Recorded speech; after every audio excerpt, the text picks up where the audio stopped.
Okay guys, how you doing? I have now got all the stainless steel tooling on, so I'm just going to show you here. So we have all stainless steel tooling apart from one, which is the turning tool back here. That's I think I must have broke the last stainless steel turning insert that I had, so I need to order some more. Boring bar's got stainless steel on. Actually I need to change the parting tool insert because I think that's worn. Oh, maybe it's alright actually. Yeah, okay. Stainless steel on here. Turning inserts are the same, drill bit's the same, drill bit back here is the same, threading tool or tap should we say is the same back there, and the U-drill, the inserts have been changed on as well. So the only thing left to do now is to take the aluminium out and put the stainless steel in and check which collet fits best. I had to drill out one of the collets, or bore out, sorry, one of the collets a few days ago because just for whatever reason the aluminium that I'd ordered just would not fit through properly. So that was fun, running the boring bar basically straight inside the machine. Very nervous times doing that, but yeah, no issues at all. It was pretty easy, and the only thing is that I seem to have bored out the collet a little bit too much, so I have to put really hard clamping force on to kind of get the material to grip, but it's having no issues. It's cracking on as it normally would. I've cleaned the machine out for the most part. I mean, you know, there's little bits in there, but I mean, I've got rid of most of the swarf, so you know, most of it's out. Just to change over to stainless steel because I do scrap all of the waste material. You know, it's recycling. I'm getting a little bit of money for it, not a lot. I mean, I took 3 buckets well, 2 buckets of aluminium, 1 of stainless steel and a small thing of brass, and I only got about 10 quid for it. I'm not expecting a lot of money, but you know, it's nice to at least make sure the metals are being reused. So you know, it's pretty important. So I'm going to change this bar over, and let's film that and see how that goes. Did I take didn't take the pin out. I remembered that. All right.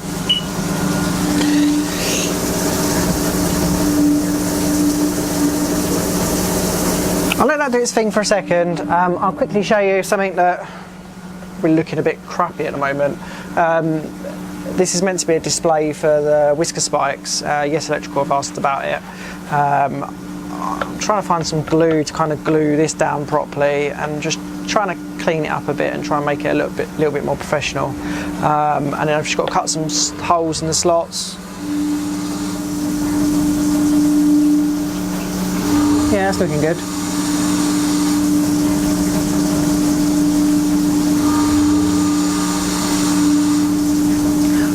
Cut some holes in the slots, etc. Apparently I've got some, look at that, little bit of brass in there.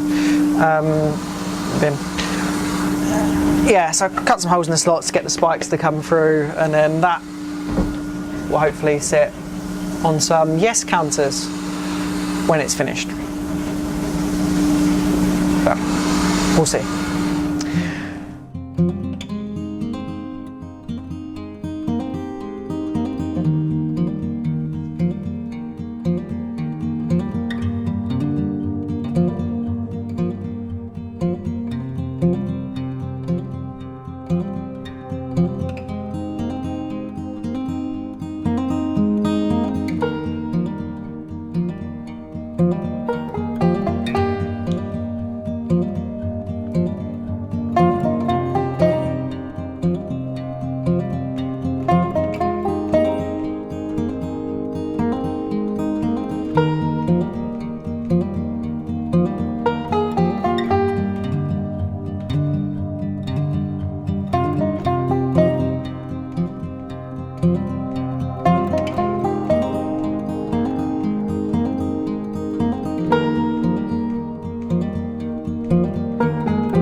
That program took 5 minutes and 24 seconds.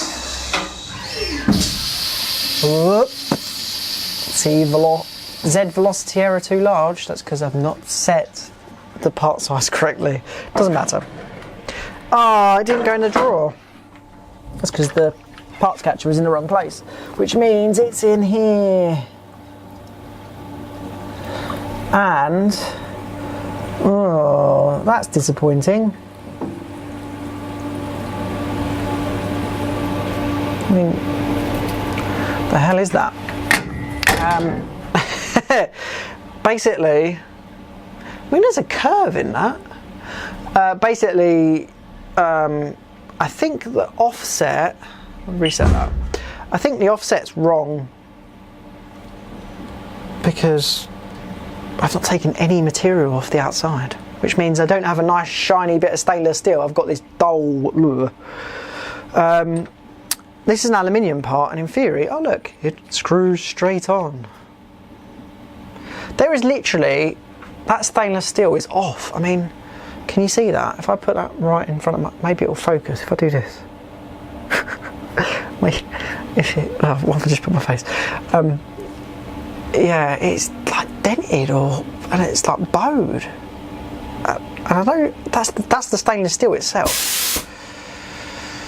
So maybe the end of it was just, I don't know, not right. Maybe that was like slipping through the collet. I don't know. That's the scrap part. Ah, oh, happens. It does happen. Okay, right. Yeah, velocity too large. That's fine. There we go. That's not a bad finish. It's not perfectly mirror, but yeah, it's fine. So that has come out nicely. The only thing is this bloody burr, which is ironic considering the parting tool, you know, like for it to come off there and break.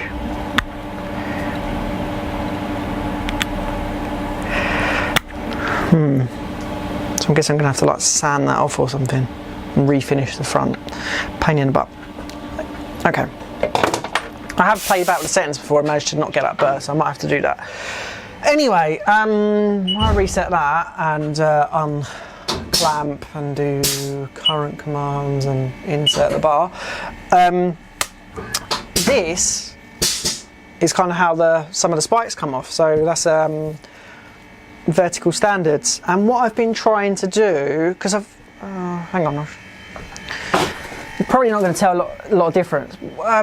So what I've been trying to do is improve the surface finish of this. If you look at the back's nice and smooth because it is basically printed straight on the plate, and it gets a smooth finish. The top is kind of how the machine finishes it, and I'm using quite a large nozzle, a 1mm nozzle, which is large for 3D printing, to lower the print times and also improve the strength, because the bigger bead of plastic you're putting down at once means that it's a stronger part, and as I say, the more plastic you're putting down at any one time obviously means I can print it quicker, so it means that, you know, I can keep the costs of these quite reasonable. But one thing I'm trying to do at the moment is trying to improve this surface finish, and I'm trying to work out why it is the way it is.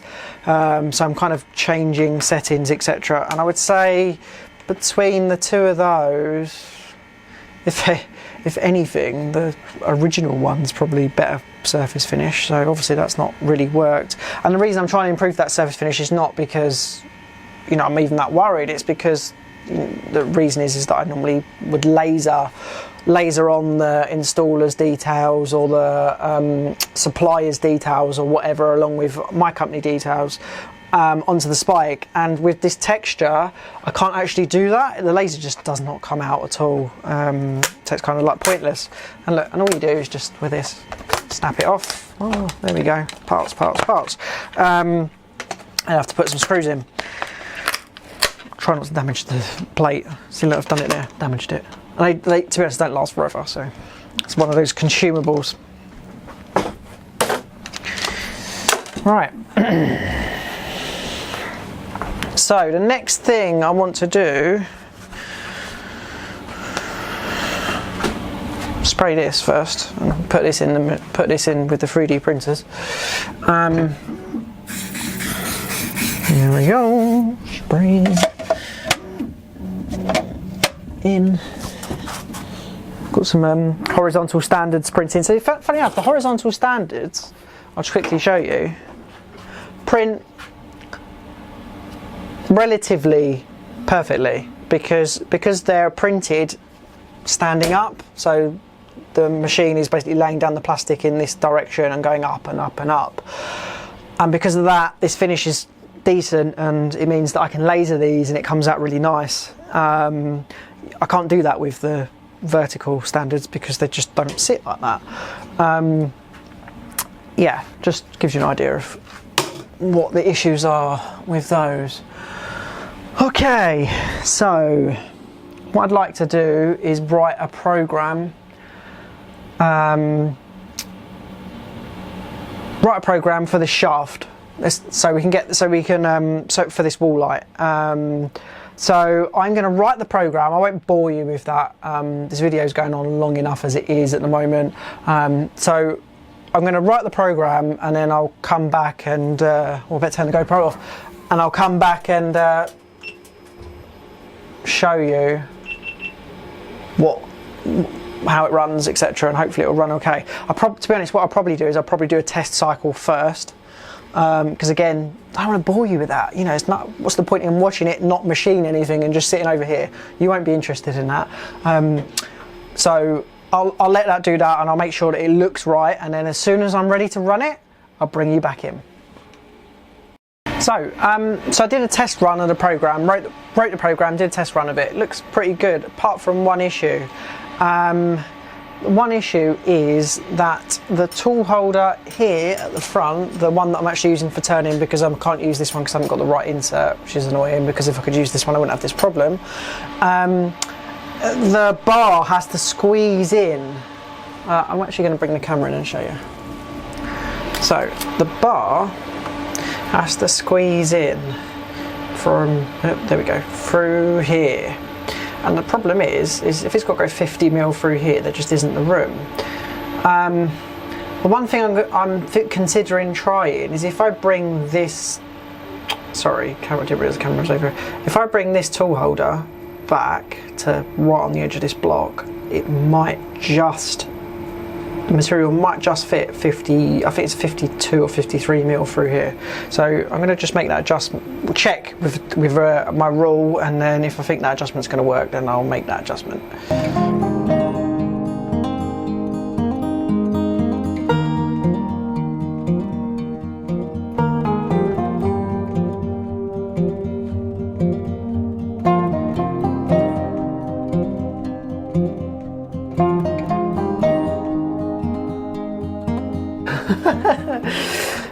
He says you can get the 50mm through there. I think I may have just wasted my time, because that material just caught the work table and just damaged it. Lovely. That there is as far back as it will go because of the work table. And what is that? 45mm. Camera's dead.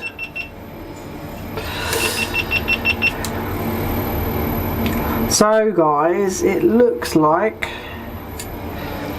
this is a job for Monday. So what I have to do is I'll have to order the tooling for this from Cutwell, and Monday afternoon because it's Friday 4:30 right now, so Monday afternoon I will or if I order from Cutwell now, if I order before 6pm, they offer a before 12 delivery by DPD, which is really useful, although you have to do a minimum order, so I probably have to just pay for it.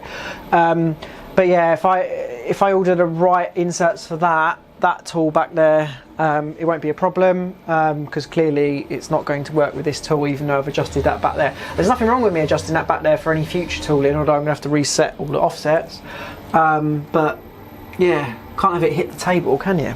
Or the tool post. We'll go tool post. Okay, so that'll be that for today, and we'll see you on Monday.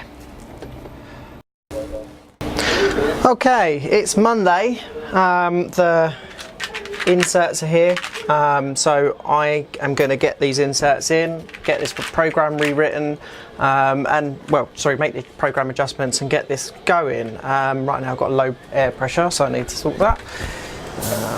If I switch the recording back and forth, I've redesigned that spike display. You can see here, I put some screw holes in the top. I decided that I'm going to put just the fake grass just on top and the other sides, because it was just too hard to just kind of like wrap it around the whole thing. So if I do it just on the top, you get the idea. I'm going to probably put some brass nuts and bolts through it just to kind of hold it in place, and a bit of adhesive anyway. And then on the front I'll laser in some information.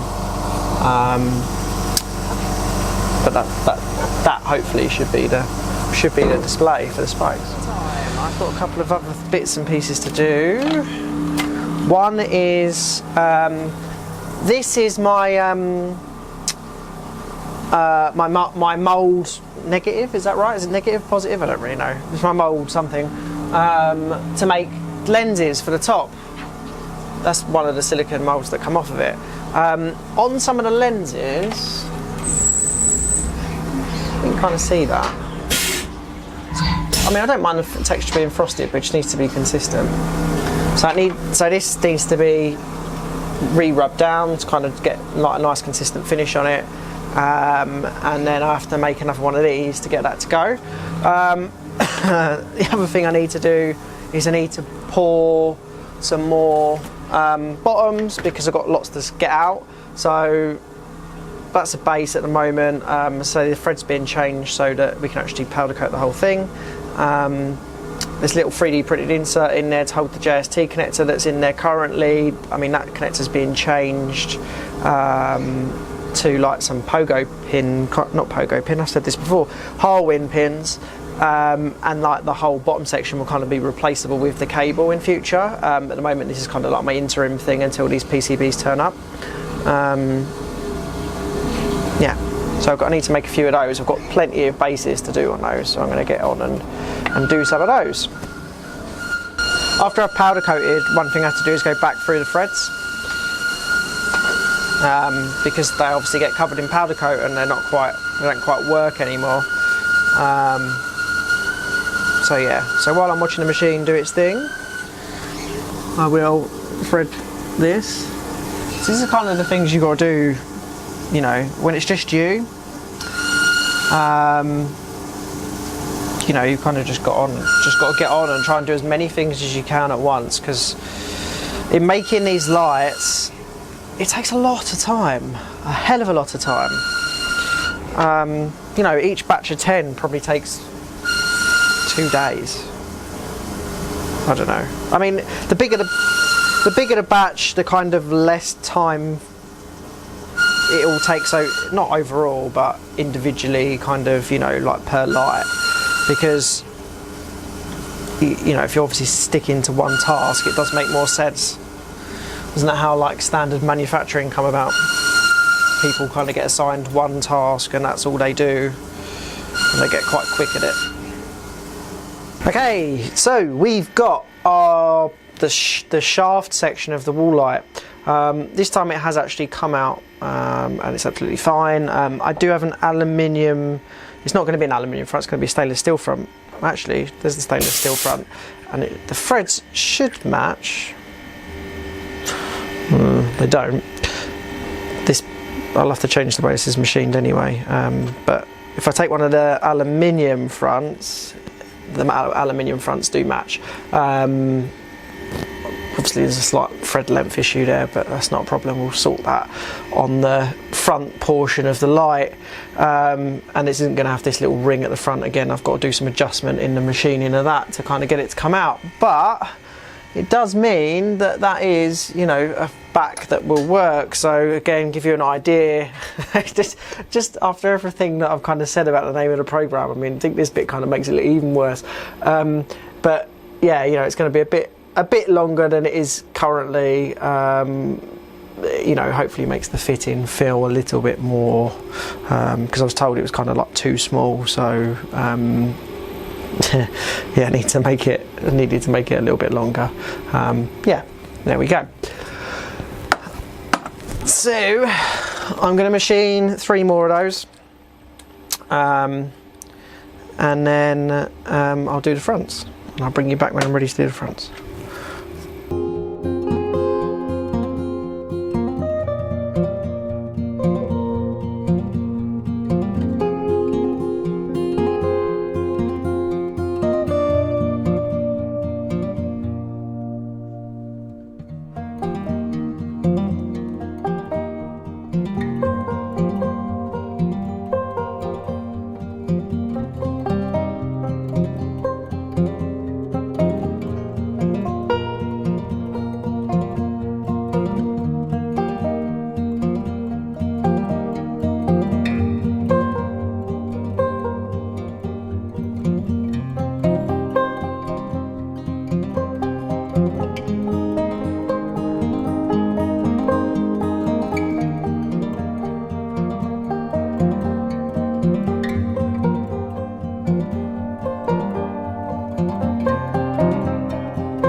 Okay, so we slipped into Tuesday early evening at the moment.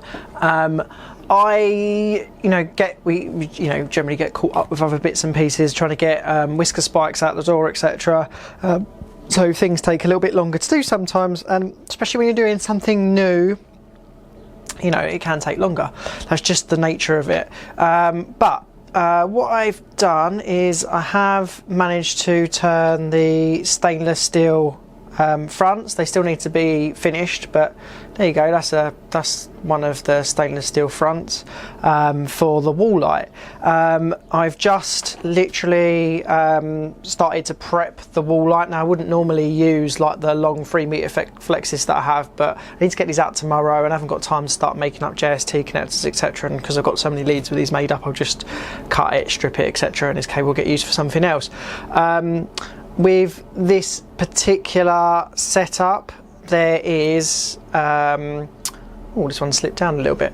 There's a little 3D printed insert in the inside, and that holds the connector exactly in place to line up with, if I grab one of these, somewhere there is, I mean there's an example, to line up with that JST connector there, because you can see it's off center, so I need to make sure that that connector lines up so that you can just literally plug it in or unplug it. It's not quite as simple as that. I think I've said a couple of times, you know, I really want to, you know, I'm working on these new printed circuit boards. There should be here any day now. That will mean they use HAAS pins that will eliminate this issue and hopefully make it easier to insert the replacement LED if you needed to. But yeah, so it's coming along. I've also been trying to work on some ground lights. Originally, I'm going to show you the body. There we go. Okay. Originally, the bodies were like this. So they're one piece, stainless steel, just a 316 marine grade stainless. And what I would do is I'd basically put my cable through, seal the bottom end, put my LED etc in the top, and then resin pour, and that would be your fitting. You know, I've said that I want to work on replaceable fittings. I just happen to be using some 30, I think it's about 37mm stainless, something like that, just to see if I could machine a front. That is just an example of a front that I've done. It's not, you know, it's not perfect. It was just something just to sort of see if that would work. That does, but I think the overlap might be a little bit too big. And the thing is that the reason that I'm doing these at the moment is I've a client has got a project on. It's the designer that I've worked with from the beginning, and he's kind of let me use my lights on his gardens, you know, giving me the start to make sure that they're working, etc. And he's asked me to make some ground lights that are a bit cheaper. You know, if I take you know, a fitting similar to this and I put a 3-watt LED, etc., then you know, that's going to be one price. I won't if you're in a trade or if you're a wholesaler, get in touch. I'll tell you what the prices are. I just don't want to put them out to the general public, because, you know, whatever you're selling them to your clients, you kind of don't want to be like, you don't want to piss off your clients or something if you're marking them up 20% or 50% or whatever you mark them up as. You know, it's completely up to you. Anyway, so what I need to do with the ground lights is basically, to keep them as cheap as possible, I need to turn them out of 25mm bar, which is hard because obviously you need that lip.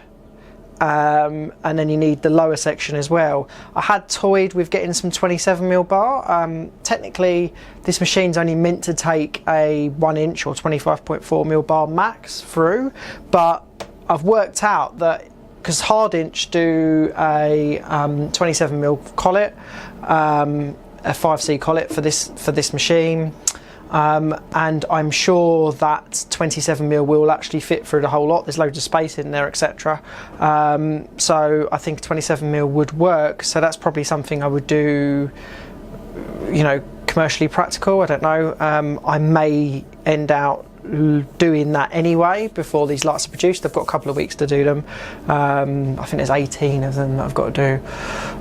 But yeah, I will do some videos on that when I kind of get to it. I mean, hopefully, actually, I'll start a little bit of it later. It's getting late, but you know, maybe I'll get some machining done. But my priority is to get these wall lights together, because they've got to be with the garden installation team for tomorrow. Luckily, quite local, so I can drop them off. But yes, I need to get them done. So I'll update you on the next bit. So apparently I didn't hit record while I was doing this, so you kind of see it again quickly. Basically what I'm doing is I'm making up resin for the bottom half of the lights. This isn't going to be the process in future, it's going to change. Eventually I'll make the bottom half kind of like a replaceable section. But for the moment I still have to use my old jigs that I used to use and pour the resin in the bottom half. So that's what I'm just doing at the minute. I've done the wall lights. As you can see, one of them is dripping. It's not really an issue that I'm worried about, because the bottom half of all the lights are sprayed with a wax coating. So this resin will peel off pretty easily once we're all said and done. So the wall lights have a couple of different parts to them. That's a base. Then we have the hinge section. So already on the body of the light at the moment, there is like a ball end that will sit inside there. There'll be this spring that pushes up against that. This brass threaded screw that kind of screws in to kind of tighten against that. And then the back side of the brass is secured by one of these little nuts. I'm just going to roughly screw it in so you have an idea of kind of how that bit looks.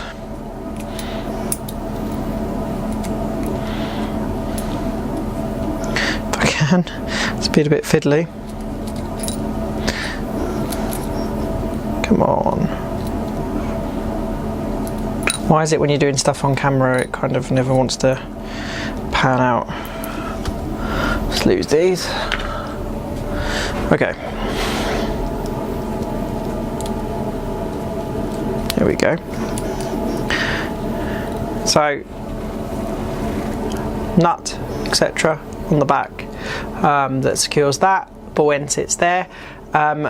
in the actual body of this, there's a couple of key features that I've had some suggestions for change, and I don't disagree with them. The wall light isn't yet a product that I'm selling on the website, should we say, or selling. You know, if someone contacts me and asks me for them, I'll make them, not a problem. But until I've got everything the way I want it to, I'm not going to put it up on the website. So at the moment, this is the base plate that fixes the wall. It fits. Can you see the mounting holes? It actually goes vertically, not horizontally, like you'd expect. That's a 20mm hole. I figured if for whatever reason you needed to stick a stuffing gland or some sort of grommet or something on the back of it, you could. But in all honesty, you really don't need to. I expect that the base of this will probably take a little bit of water, and so what I did when I designed this, I put a tiny, and it probably won't come up, tiny little drain hole in the bottom. So the idea is that this sits like this on the wall. This turns to allow you to adjust the angle of the fitting whichever way you want, and obviously it pivots as well. Now the suggestion I've had is that what I should do is take this plate and actually just put a groove in it, make these holes smaller, and then put grub screws in, and then basically allow the base just to rotate, which I quite like. The only problem with that is obviously the drain hole will be useless, because unless it's at the bottom, it's not going to work. So, but I mean, the drain hole's not really that important. With extra low voltage, I supply two one-way goes to do the connections. If they get submersed in water, nothing's going to happen, other than the only thing that could happen is that those connectors could eventually corrode, but it's not going to cause any tripping, it's not going to blow your LED driver, so it's not really an issue. So I never designed the back plate to be waterproof. I didn't need it to be, although generally it's probably not going to get any water in it anyway, just because of the way it is. But you know, if it did, not a big deal. So I've just pulled one of the lights out, I've just stripped the bottom, and I've just literally put the thermal adhesive on the inside. So next thing I need to do is actually insert the LED. I happen to have one that has the lens glued on. I won't be gluing them on in future, it's just something from an old setup that I used to do. So I've just, there we go, just popped the LED in, and the next, so there it is, just sitting there like that on the lens. So the next step now is just to quickly test it and just make sure it is working. And I have, so I was just checking that it's doing its thing. Yep. And I have a lead running for a light that's on test at the moment underwater. So I'm just going to pop over there and just go and test it and make sure it works, and then I'll come back. So the LED that I just tried to insert was neutral white, not warm white, which is what this one needs to be. So I've just got another one out. So I'm actually sticking the lens in separately. First thing, that little O-ring goes on. Oh, I don't know what's in the groove there. As I say, I've still got to clean these up, but I just wanted to show you guys just quickly how it all goes together. It's just a bit of adhesive that's fallen on there. So LED goes on, it lines up with two holes that are on the printed circuit board. The new printed circuit board that's currently being made actually has 4 holes, because I've got 2 different types of lenses that I want to support on that. And then we've got our top. I've already put the lens in there, and it's already got the O-ring in there, and we just literally just screw it all together, and then we're away.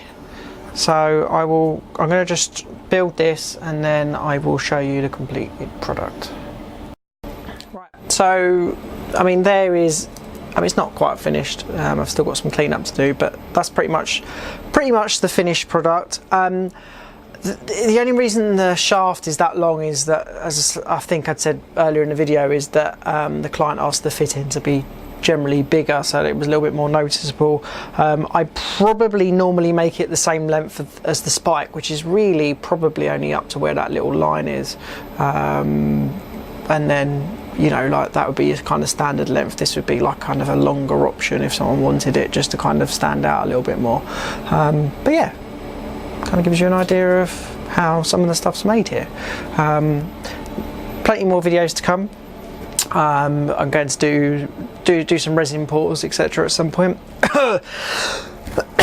Something's tickled me in the throat, don't know what it is. Anyway, don't forget to like the video, subscribe for any more content. I've got a newsletter on the website as well for like latest updates. If you sign up to that, you'll get some bits and pieces. And if anyone out there is after some samples, etc. of anything, I am happy to do some, provided that you're a wholesaler or you're in the trade, etc. I have got quite a big backlog of samples, etc. to get out, but I'm willing to kind of get things out, etc. because hopefully then you guys will purchase stuff from me in future. See you soon. Thanks. Bye.